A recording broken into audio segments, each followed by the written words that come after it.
Okay, winner by 4 points. Final score 58-54. The Hub. Ayan.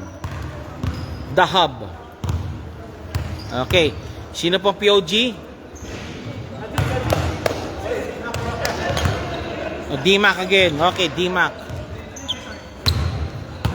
Okay, D-Mac again.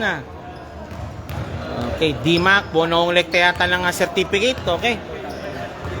O, D-Mac. Alam mo lagaki mo. Shot mo yan. Magic na. Okay, Mr. D-Mac. Congratulations po sa iyo. And winner po tayo by 4 points. 58-54. Mukhang talagang bisigido talaga. Talagang hassle pay niya. Pumasok lahat. Yung swipe ni, ni Tipadua. Pumasok din talaga. Muna, depensa lang. Yun lang naman yung ina-advantage namin sa yung bilis namin. Oo. O nga, yung teamwork dyan na nagkakamot na talaga kayo.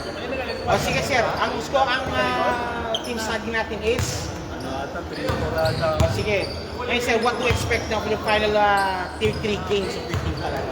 Hindi natin masabi kasi yung schedule namin. So, sana maganda mapatapat sa schedule. Ito, maganda yung lang yung mix yung mix niya. Take note, hindi pa nakapagduro si Nitro, tsaka si yung kapatid niya, yung ni Iska. Shoutout!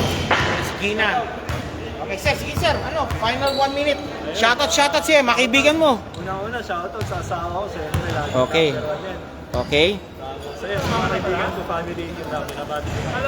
Okay, yan po si Mr. D-Mac. Winner po siya, POG po siya ng The Hub.